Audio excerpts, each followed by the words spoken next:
Il s'agit d'un des plus grands mystères de l'histoire de l'alpinisme. La disparition en juin 24 de George Mallory et Andrew Irvine, deux alpinistes britanniques. Sont-ils les premiers à avoir atteint l'Everest au point culminant de l'Himalaya? Le réalisateur Patrick Imbert a choisi de s'intéresser à cette histoire à travers un film d'animation, Le Sommet des Dieux. Bonjour Patrick Imbert, merci d'être avec nous. On va tout de suite regarder un extrait de la bande-annonce et on en parle dans un instant. Grimper encore, toujours plus haut. Et après? Le sommet de l'Everest a été atteint en 1953. Mais c'était pas la première tentative. Ça fait 70 ans qu'on le cherche, Mallory. Si quelqu'un l'avait retrouvé, on le saurait. Eh, pas la peine de s'énerver, je vais t'expliquer. Abou Joji. Ce type a disparu depuis des années et hop, il refait surface avec l'appareil de Mallory. Si Mallory a atteint le sommet, ça peut changer l'histoire de l'alpinisme. Le premier homme sur l'Everest. On peut pas laisser passer ça. Jamais d'adresse, jamais de mots, jamais de signature. Pourquoi vous cherchez à bout? Ce mec se planque. À quoi tu joues, là? Voilà pour l'extrait de la bande-annonce du film Le Sommet des Dieux. Pourquoi avez-vous choisi d'adapter à l'écran le roman graphique du maître japonais Jiro Taniguchi? Eh ben, d'abord parce qu'on me l'a proposé. Comme souvent en animation, c'est des projets qui viennent des producteurs, pas tout le temps, mais souvent. Et puis qu'à cette occasion, j'ai lu la BD, que je ne connaissais pas, même si je connaissais par ailleurs l'œuvre de Taniguchi. Et donc j'ai lu cette BD et je l'ai adorée. Donc ça, c'est une bonne raison pour vouloir faire quelque chose. Et aussi, il y a quelque chose qui m'a intéressé, c'est que c'est de l'animation plus pour adultes. Ado-adulte. Mais comme on travaille souvent pour la jeunesse, là c'était l'occasion de changer un peu de registre. Qu'est-ce qui vous a touché à travers son œuvre et ses dessins? Alors, à travers son œuvre en général, c'est le point de vue qu'il a sur les choses. Et dans cette œuvre en particulier, il y a la montagne, évidemment, c'est le sujet principal du bouquin, mais c'est surtout ce truc universel de quête d'absolu, quête de soi. Bon, c'est un bien grand mot, mais ce truc de pourquoi on fait ce qu'on fait, en fait. Fukamashi est un des principaux personnages de votre film. Il est photographe, il tente de percer le secret de la conquête de l'Everest. Qu'avez-vous souhaité mettre en avant à travers ce personnage?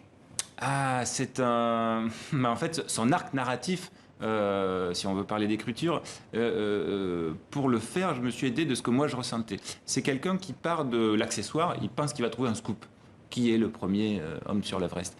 Et puis, son itinéraire, ça va être on va dire, passer à autre chose, passer à quelque chose qui est... ok, c'est plus un scoop, mais peut-être qu'on s'en fiche du scoop, en fait. Dans votre film Le Sommet des Dieux, il est également question du but profond de la conquête des hauteurs. Selon vous, sur quel ressort repose la quête de vos protagonistes? Pour moi, elle est très personnelle.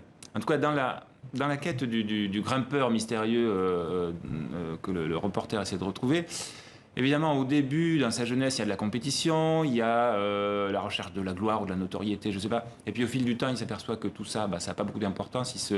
On va dire, il lâche tous les oripeaux de ce truc-là d'alpinisme pour se consacrer à sa quête carrément personnelle, en fait. L'alpinisme comporte une grande part de risques, des menaces derrière lesquelles se cache souvent la mort. Quel rapport vos personnages entretiennent-ils avec justement la question du danger? Eh ben, comme tout grimpeur, en fait, je pense qu'ils y pensent, mais en fait, ils y pensent pas tout le temps, sinon ils le feraient pas. Ou alors, disons qu'ils mettent assez de côté pour pouvoir avancer, sinon ils feraient plus rien. Mais je me suis servi de cette question pour faire parler un des personnages du film qui ne grimpe pas du tout et qui est, on va dire, qui est une personne en deuil. Elle a perdu un proche dans un accident de montagne et elle se dit mais pourquoi? Et en fait, bon, ça c'est un peu moi qui me pose cette question, moi qui ne fais pas de montagne, en fait. Votre film nous immerge au cœur de la montagne de l'Himalaya. On va justement regarder un extrait dans lequel on saisit justement le trait de votre réalisation.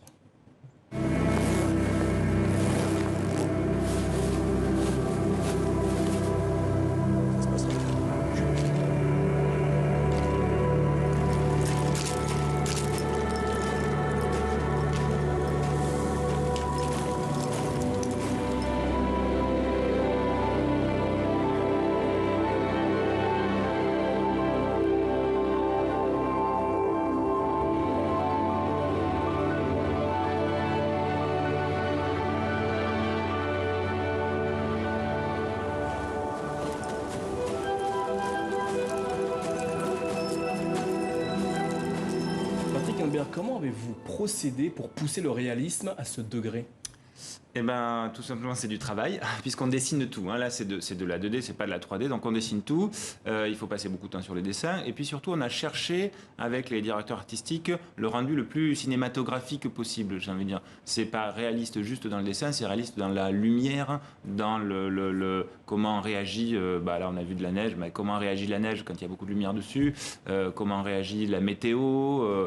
Et donc tout ça, c'est pas mal de recherche graphique avec en tête l'aspect cinématographique. Je veux dire par là qu'on s'est pas inspiré forcément d'animation, mais plutôt on est allé voir vers le cinéma de prise de vue réelle ou la photo. Avez-vous été aidé pour cela par de véritables alpinistes? Et oui, heureusement d'ailleurs, parce que malgré toute la documentation qu'on peut trouver sur Internet à propos de la montagne, et il y en a plein, des fois on ne sait pas quoi en faire en fait. Donc on a eu un grimpeur français qui a fait l'Everest il y a quelques années, donc lui il nous a un peu fait part de son expérience. Et puis on a eu quelqu'un du CAF, le club alpin français, qui lui est venu carrément en studio avec tout son matériel, les cordes, les mousquetons, les piolets. Donc il nous a montré un peu qu'est-ce qu'était un piton, une broche à glace, des choses qu'on ne savait pas forcément. Et surtout, lui, il s'est suspendu et il nous a montré, voilà, on est accroché comme ça. Si je suis suspendu, quel nœud je fais, comment je le fais. Et là, on l'a pris en photo sous toutes les coutures. Votre film emmène parfois le spectateur à la recherche du sens de certaines de nos décisions. Était-ce le but recherché ? Le but recherché, à vrai dire, oui, mais là je dis ça maintenant rétrospectivement, j'ai mis un petit peu de temps à le trouver et je me suis pas mal aidé du rapport avec la démarche artistique, avec la création en fait. Moi je dessine, c'est mon métier de base, et si on me demande pourquoi je dessine, je n'ai pas de raison à donner. Je ne peux pas dire je dessine pour ça ou pour ça. Non, en fait, je dessine parce que je dessine et que c'est pas possible de faire autrement. Et donc, je me suis dit, peut-être que ces alpinistes, ils pensent comme ça à propos de l'alpinisme.